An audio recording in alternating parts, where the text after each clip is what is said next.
In the beginning, there was nothing. No sky, no earth, no time. Only the voice of the Almighty. And at his command, the void was torn apart by light. Darkness fled, the waters divided, and the land was shaped by his hand. The sun blazed in its glory. The moon was set to rule the night, and the stars were scattered like jewels across the heavens. The sea teemed with life. The air danced with winged creatures, and the earth was filled with beasts of every kind. Then, at last, he formed mankind from the dust of the earth.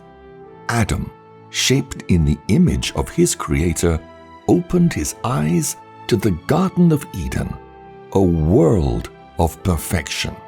In this paradise, he was given dominion over all things, and from his own flesh, the Lord brought forth Eve, a woman of beauty and grace, a companion fashioned for him. Together, they lived in the radiance of Eden, untouched by toil, unmarked by sorrow. But lurking in the shadows was evil in the form of a serpent. Ancient and cunning, the creature spoke to Eve, enticing her to eat from the one tree in the Garden of Eden which they were forbidden to touch, the tree of the knowledge of good and evil. Then to Adam she offered the fruit, and he too ate.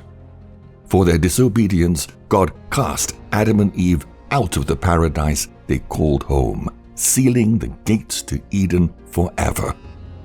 They would now know death, sorrow, and hardship, and be cursed to till the ground, which once willingly brought forth fruit. In this new, harsh world, Eve bore children, 3 daughters and 2 sons, whom they named Cain and Abel. Cain, the firstborn, was a farmer and a man of the earth, while Abel was a gentle shepherd of flocks. Both men brought offerings before God. Abel, the best of his newborn lambs, and Cain, his crops. God showed favor to Abel's sacrifice, but rejected Cain's, because he had offered the inferior fruits of his harvest. Jealousy burned in Cain's heart, and it was not long before it turned to rage. One day, as they quarreled over Abel's flocks feeding near his crops, Cain snapped and struck his brother down with the iron part of his plow. The first blood of man spilled upon the earth, and Abel, the favored one, lay dead. Realizing what he had done, Cain wept and was overcome with grief, hiding the body of his brother in the earth to cover up his sin. But God saw what he had done and cursed Cain to wander as an exile for the rest of his days. As generations passed, mankind multiplied, but so did their wickedness. Violence spread like a plague, and the sons of Cain built great cities, raising monuments to themselves. God's anger was kindled against their wickedness and caused the river Gihon to flood and destroy 1/3 of the earth. But still they did not change their ways. They rebelled against the commands of the Lord to be fruitful and multiply, and some gave their wives a drink which would make them unable to bear children, so that they would not lose their youthful beauty. One of these women was Zillah, the wife of Lamech, and a descendant of Seth, Adam and Eve's 3rd son. But God had other plans for her, and opened her womb when she was past childbearing age, so that she gave birth to a son whom she named Tubal-Cain. One day, as Tubal-Cain led his old and dim-sighted father through the fields, he spied what appeared to be an animal in the distance. He drew his bow and swiftly let his arrows fly, hoping for a prize catch. But to his horror, it was not an animal that lay dead by his hand, but Cain, Adam's firstborn and the world's first murderer. Overcome by anger and grief at what he'd done, Lamech fatally struck his son and killed him too. But just as the world seemed past all repair, a man was born who would bring hope for the first time. A man who was so beloved by God that he would not let him die. Enoch. While others chased after pleasure and power, Enoch sought something higher.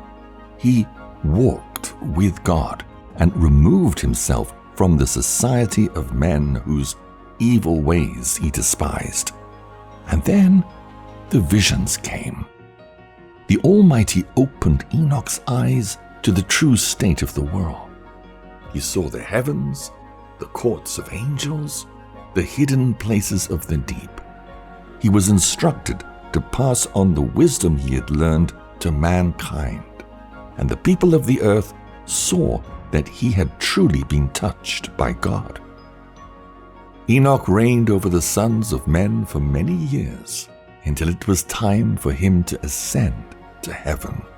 All the kings, wise men, and people who desired his knowledge consulted with Enoch before he was taken up, and he warned them to walk in the ways of the Lord. At last, after a 7-day journey into the wilderness, Enoch rose to heaven in a whirlwind with horses and chariots of fire, never to be seen again. With Enoch gone, the kings of the earth appointed his son Methuselah to reign in his place. And he too was an upright, godly man who ruled wisely. But after many years, mankind turned once again from God and chose wickedness, refusing to listen to the words of their king. At this time, Methuselah's grandson was born, and he called him Noah, raising him to be perfect and upright with God. But the evil of men had grown too great, and God was ashamed that he'd ever created them. He decided to eradicate them from the face of the earth, all but one man who'd found grace in his sight, Noah. God warned Noah and Methuselah of the judgment which was coming. The hearts of men were like stone, and they refused to listen. 120 years were given for mankind to change their ways and repent, and still they chose rebellion. At last, God instructed Noah to build an ark out of gopher wood and to gather 2 of every living thing in preparation for a great flood which he would send to wash away the wickedness of the world. This was no small feat, and Noah spent 5 years building the vessel according to God's instruction, during which time his grandfather Methuselah died at the age of 960. The time had come for the Lord's judgment, and Noah, his family, and the chosen creatures of the earth entered the ark. As they secured themselves inside, the heavens opened and rain fell in torrents. The ground shook and the thunder crashed. All the men who'd scorned Noah's warnings now crowded around the ark, begging to be let in and spared. But it was too late.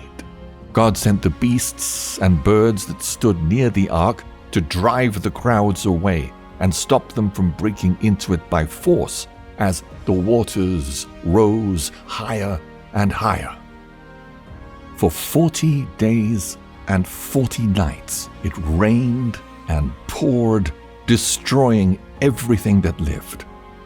Then a wind passed over the earth, and the waters were still.